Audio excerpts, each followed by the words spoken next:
Right, so we're going to start the second hour of the Premier League show with Arsenal, who completed that perfect Champions League phase by beating bottom club Kairat Almaty 3-2. Their focus now returns to the Premier League title charge and a trip to Leeds on Saturday, which we've had a little chat about. But, Danny, finishing top, a huge bonus, you'd have to say, for Mikel Arteta. Are you backing them to go on and win the Champions League? I still think it's very, very, very difficult. OK. To win are they going to win every single game now through to the final? No. You know, I would say they're going to lose a game.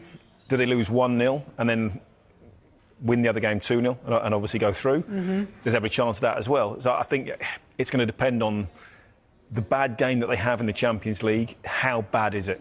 You know, a 1-0 defeat is not a problem, but if it's 2 or 3, then obviously you start to struggle. You know, in the reverse leg. Why can't they? Because they've got this 100% record so far. They've beaten some good teams along the way. Well, I don't think it's ever happened before. So you're going on history. I would go on probability. OK. And probably sensible. You know, it's like, you know, can you win every game in the Premier League? It's not going to happen. You know, no. To go invincible, it's almost impossible. You know, we've seen it, only ever seen it once. So that's not going to be easy. There's one or two cracks. Obviously, you know, we've seen them in Arsenal at the moment. I guess the answer is, or the question is, the centre-forward. Do they have a centre-forward that, if Arsenal are playing badly, who's going to score for them? Yeah. Who's going to get them that goal? You know, we've seen it in the past in the likes of Tottenham, Bayern Munich, Harry Kane. Manchester City, Sergio Aguero, and then obviously after that, you've now got Erling Haaland to do that. Liverpool was Mo Salah, you know, before sort of this season would always come up with something. Do Arsenal have that player this season that, if they don't play well as a team, can almost just win the game out of nothing? I think that would be the question mark over Arsenal. But they're in the box seat. You know, they're playing well. They're still 4 points clear in the Premier League. They're top of the Champions League.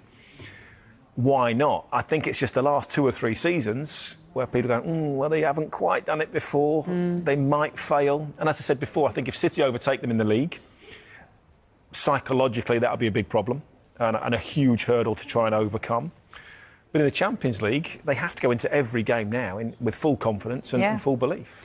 And obviously they'd had a little bit of a wobble, shall we say. You know, they drew with Forest, they defeats of Manchester United that no one really saw coming. It's a bad time to play Manchester United, though. I guess, you know, Manchester United off the back of beating City. Michael Carrick's in, you know, there's a huge buzz about the place. Everybody's feeling better. Maybe it was just the wrong time to play Manchester United. Yeah, interesting, isn't it? Do you think that win last night, though, will have settled the nerves? Even though, you know, I don't mean to be disparaging, but it was Kairat Almaty. Oh, no, definitely. You know, confidence, belief, momentum, you know, are the key things. And I think, you know, they need to keep winning games. OK, you know, I'm sure they'd rather have kept a clean sheet and been a little bit more solid. But it's another win. You know, you go, oh, right, OK, job done, we're top. Mikel Arteta, I'm sure, is saying to the players, you're top of the Premier League. You're top of the Champions League table. What are you afraid of? There is no one out there that you need to be worried about. Go and do your job. Go and play your game. And there's no reason why we can't beat everybody and fill them with confidence and belief at this stage, because that's what they're going to need. Do you think that is rubbing off on them a little bit? You know, I mean, obviously, I'm sure he would have been delighted to see Havertz and Gyökeres get on the score sheet, but they haven't. And like you say, nobody's their out-and-out striker, but they've been there or thereabouts for the last 3 seasons without an out-and-out striker. So do they need it, or do they just need everyone? Well, City have done it without a striker. Yeah. Not Liverpool. Mo Salah's not really a striker. So it's possible, the way that the game is played. You know, it's no longer 4-4-2 and old school, get crosses into the box. No. It's a different type of football, players scoring from midfield. You know, Saka probably needs to chip in and start to get back the form that we've seen in the past, if they're going to win more than one trophy this season. Yeah, of course they've got the potential. But this is what you talk about when it seems that you've not won it before. Is there that belief that they can get over the line? Is there that confidence? And this is where the skill is going to come in for Mikel Arteta, who's obviously been at Manchester City under Pep. He needs to say to players, you can win this.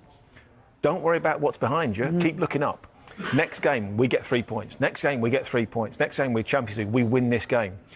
And he's got to keep instilling that belief and confidence into those players if they're going to get over the line. Yeah, interesting points. OK, Dave's got more with a route to the final. Yeah, the Champions League phase has now been wrapped up, so confirmation of the real Premier League dominance in Europe this season. 5 of the 6 English clubs finished in that top 8, and a spot in the last 16 is theirs, while only Newcastle finished in the playoff places after that draw against Paris Saint-Germain.